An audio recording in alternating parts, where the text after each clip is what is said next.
Paul McCartney, a name that echoes across the history of rock, pop, and every genre between. Part poet, part restless innovator, he helped ignite Beatlemania, co-wrote tunes that shaped generations, and then forged new paths, refusing to stand in one musical era for too long. This isn't simply the tale of a Liverpool teenager destined for stardom. It's the story of a visionary who channeled friendship, heartbreak, and creative fire into melodies that still speak to the world today. From the cavernous clubs of his hometown to stadiums filled with voices singing along, this is Paul McCartney's life, bold, soulful, and ever evolving. At a breezy dawn, young Paul roams Liverpool's back streets, where post-war rubble meets new shops as the Mersey whispers of distant ships. In a modest Forthland Road home, he strikes chords on his father's worn piano, absorbing jazz and pop classics. Teased for daydreaming at school, his smile belies a quiet yearning to forge a timeless sound. Paul's imagination roams wild. As the radio crackles with fresh tunes, he tilts his head, decoding chord progressions and silently declaring, "I can do that." Unaware these sparks will ignite the music world, he pours his heart into every note, inspired by his father's faith. At a crowded church event, teenage Paul meets John Lennon, loud, rebellious strumming with the Quarrymen. The casual exchange belies a hidden spark of excitement. While John pounds out brash tunes, Paul shows off self-taught chords. Instantly, their friendship ignites. Two restless souls drawn together by a passion for melody and mischief. After the show, they linger, sharing rock and roll secrets and local whispers. Unbeknownst to them, this meeting will spark a legendary songwriting partnership, forever reshaping modern music. In Hamburg's neon-drenched Reeperbahn, the Beatles grind through relentless club gigs.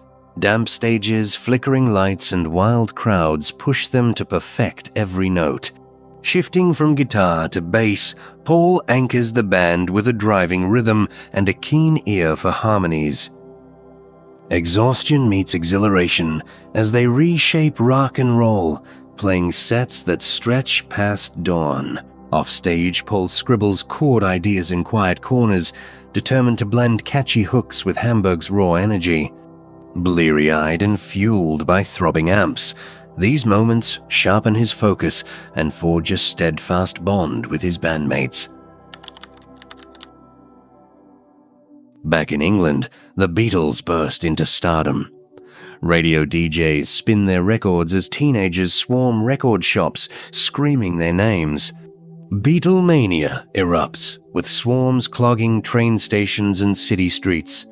Ever the diplomatic frontman, Paul effortlessly charms interviewers with witty quips that mesmerize fans.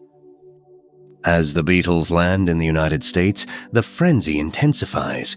Television cameras capture Paul's broad smile as fans cry his name. Amid the chaos, he slips away to scribble lyrics, chasing his next hit.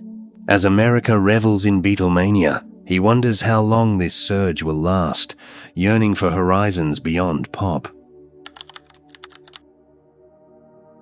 In a bold shift from catchy pop to experimental soundscapes on Rubber Soul and Revolver, the Beatles redefine their art. Paul leads with intricate bass lines and unconventional arrangements that counterbalance John's incisive lyrics. Long studio sessions forge an electric synergy, though mounting pressures and creative tensions presage stormy times. During these sessions, Paul's hunger for fresh sound explodes. He introduces string quartets, tape loops, and Indian instruments, transforming critics' dismissals into bold records that spark a cultural revolution. At the storm's epicenter, Paul thrives on every sonic breakthrough.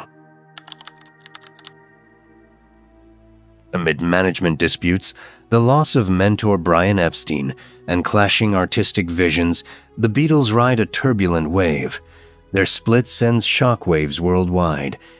Heartbroken, Paul retreats to a quiet farm, unsure how to channel the endless melodies in his head. With Linda's gentle encouragement, he revives a humble home studio, letting new songs blossom in the silence. With Linda's support, Paul forms Wings, charting a course distinct from the Beatles. Initially met with skepticism, fans quickly embrace hits like Live and Let Die and Band on the Run. His warmth reclaims the stage, now grounded by adulthood and a fierce drive to prove himself anew. When John Lennon is murdered in 1980, time stands still. Paul is overwhelmed by vivid memories of brilliance, tension, and the unbreakable bond he once shared with his friend and collaborator. Under relentless media scrutiny, he struggles to balance raw grief with a stoic public facade in interviews. Channeling his pain into fresh projects, Paul embraces philanthropy, championing animal rights, vegetarian causes, and charity concerts. With Linda's unwavering support, he transforms his grief into songs that vividly blend nostalgia, regret, and hope into resonant, timeless harmonies. Returning to stage, Paul electrifies with Beatles classics and solo hits. Thousands of raised arms welcome him as he strides on stage, brandishing his bass and a knowing grin. Between songs, he recounts wild tales of youthful rebellion. Backstage, younger bands and fans swarm him, hailing him as a living legend. Though he accepts the praise with grace, his focus remains on music, experimenting with electronic rhythms and collaborating with modern producers. Despite countless awards, he never rests on his laurels, delivering nightly performances with unstoppable energy. Linda's passing shakes Paul to his core. The woman who stood by him is gone. Instead of retreating, he honors her memory through cancer research fundraising and reaffirming his vegetarian ideals. His new songs weave raw grief with fragile beauty. Sir Paul McCartney is knighted, honored by the Queen, yet he defies mere tradition. Exploring classical compositions and modern pop collaborations, he partners with rising rock stars. Amid lingering sorrow, his visionary optimism fuels every fresh project. On stage at a modern festival, Paul welcomes a sea of faces, veteran fans and college kids who discovered the Beatles online. With a classic riff, recognition roars, uniting generations. Even past 70, restless and creative, he releases new albums, collaborates with surprising artists, and dazzles on talk shows. In quiet moments, he retreats to his home studio, scribbling chords on scraps of paper. Fame and fortune matter little. Melodies speak his first language of joy, grief, and wonder. Every note becomes a vital piece of his ever-expanding masterpiece.